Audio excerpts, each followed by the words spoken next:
안녕하십니까. 서울 동부구치소에 코로나19 집단 감염 사태를 둘러싸고 일어나는 일을 보며 아시타비 나는 옳고 남은 그르다는 말에 표본을 보는 것 같다는 생각이 들었습니다.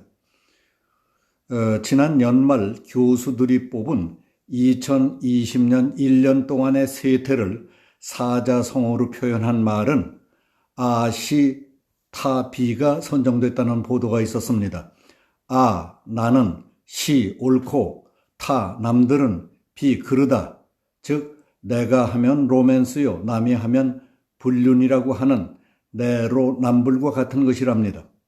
아시타비는 원전이 따로 없고 내로남불을 한문으로 옮긴 신조어라고 이해하면 됩니다.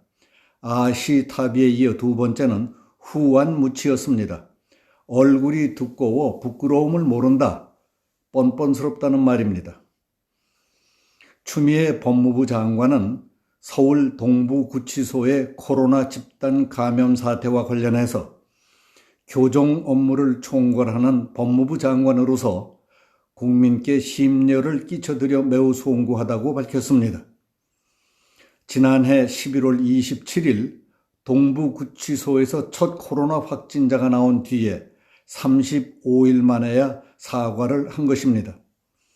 추 장관은 전날 발표한 신년사에서도 동부구치소 사태에 대해서는 한마디도 하지 않아서 총체적 방역 실패에 대한 책임을 회피하고 있다는 비판이 나왔습니다. 단지 페이스북 글에서 동부구치소를 생활치료시설로 지정해 확진자를 수용하는 시설로 재편한다. 빠른 시일 내에 비확진자를 다른 교정기관으로 옮겨 분리할 계획이다. 구치소 수용 밀도를 낮추는 후속 작업을 진행하겠다고 했습니다. 이에 대해 법조계와 의료계에서는 첫 확진자가 발생했을 때에 가장 먼저 했어야 하는 것이 방역 대책이었다. 수용자를 포함한 확진자가 900명을 넘고 자신에 대한 책임론이 거세게 일자 뒷북을 친다 하는 비판이 쏟아져 나왔습니다.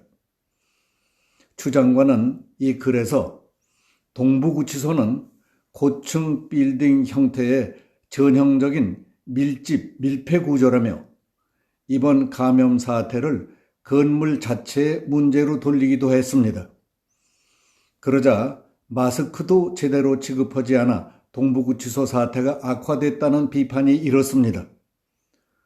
동부구치소 코로나 사태에 대해 시민단체인 서민민생대책위원회는 12월 29일 경찰청에 추 장관을 직무유기 혐의로 고발했습니다. 이어 법무부 노동조합은 12월 31일 같은 혐의로 대검찰청에 고발했습니다. 검찰 안팎에서는 추 장관이 구치소 내부 현황에 대해 여러 차례 보고를 받고도 명확한 지시를 내리지 않아 감염이 확산됐다는 객관적 정황이 드러날 경우 직무유기 혐의를 적용할 수 있을 것이라는 분석이 나오고 있습니다. 추 장관은 작년 2월 신천지 교회에서 코로나 확진자가 대거 발생했을 때 신도들에 대한 전수조사의 속도가 나지 않는다며 검찰에 늑장 수사를 질타하고 압수수색을 지시했었습니다. 6월 국회에서는 석 달 전 자신의 압수수색 지시를 거론하며 제때에 신천지를 압수수색했더라면 CCTV를 통해서 출입한 교인 명단을 확보할 수 있었을 것이다.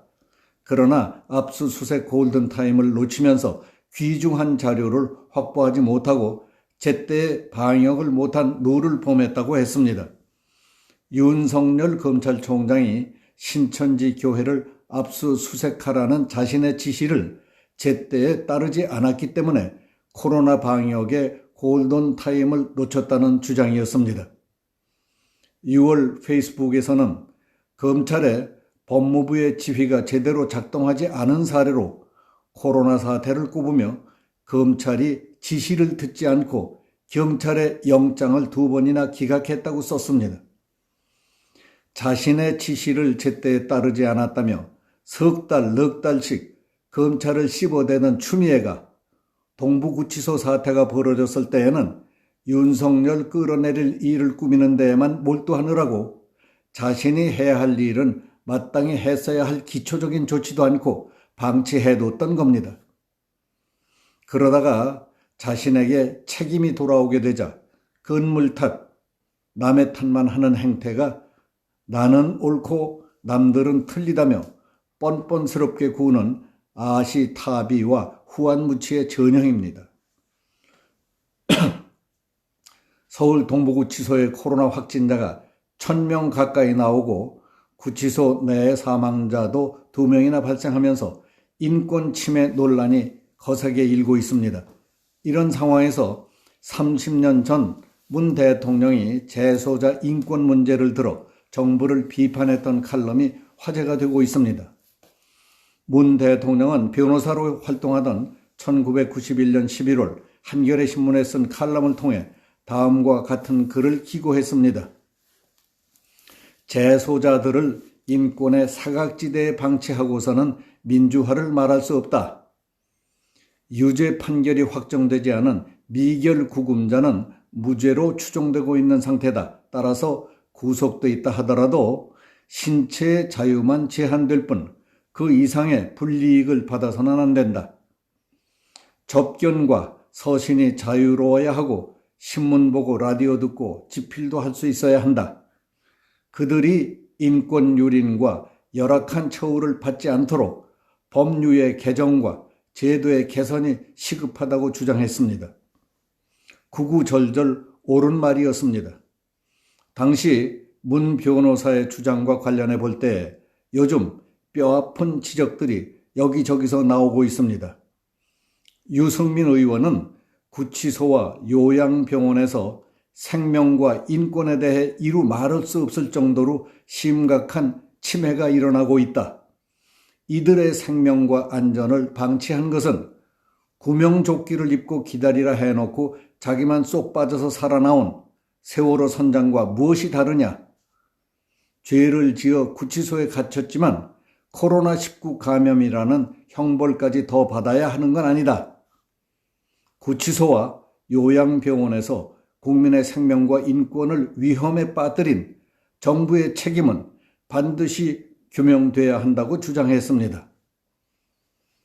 유승민 의원의 주장은 30년 전 재소자의 인권을 방치하고 민주화를 말할 수 없다고 했던 문재인 당시 변호사를 부끄럽게 한 대목이었습니다. 세월호 사건이 터지자 모든 책임을 박근혜 전 대통령에게 뒤집어 씌우기 위해 총력을 기울였던 정치인 문재인의 일그러진 얼굴 모습을 떠오르게 하는 대목이라는 생각이 들었습니다. 코로나19 사태야말로 중국으로부터 유입되던 초기부터 백신을 구하지 못해 쩔쩔매고 있는 지금의 사태, 구치소의 무더기 감염 사태에 이르기까지 총체적인 책임의 정점은 어디인가? 바로 이런 것이 아시타비 후안무치의 표본이 아닐까 생각이 됩니다. 여기서 마치겠습니다. 감사합니다.